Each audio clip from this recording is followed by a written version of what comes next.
Nicole, my next question for you is actually, getting abs requires a certain amount of sacrifice, where you have to give up on certain whims and fancies of your regular diet without making it seem that you're sacrificing too much. But I want to ask you, with someone who has a very functioning social life, can you achieve abs without giving up too much on your social life? Is that a possibility?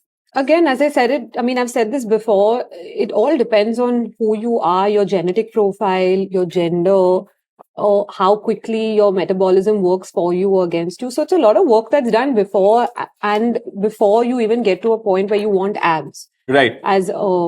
Is it possible to give up? I mean, social life or not social life, like I'm a fairly social person, but I eat my food at home and I go.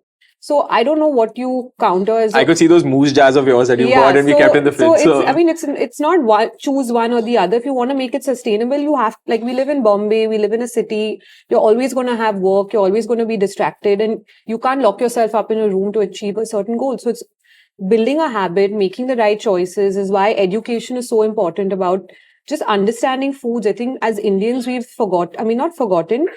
overcomplicated a lot of things that are not complicated, and now that's also human psychology, where we complicate things and then we go like we're going back to our roots and we're going back to the basics, because that's what it is. Once you understand your basics of, like, as I said, if you know how to eat and you're educated enough to know how to make your plate, you could be out and you could still be disciplined in how you look at food and what you do. So I even tell my clients, my regular clients, that okay, if you're going out, which you are going to go out, one bad decision is not going to take away from all the work that you put in, because one bad meal can't make you lose your abs or, lose progress in any like sort of health goal that you set.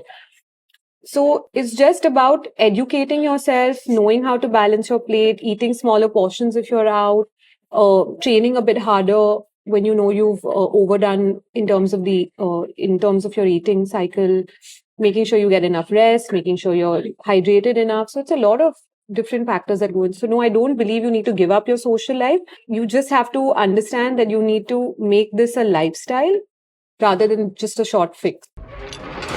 94.3 Radio 1.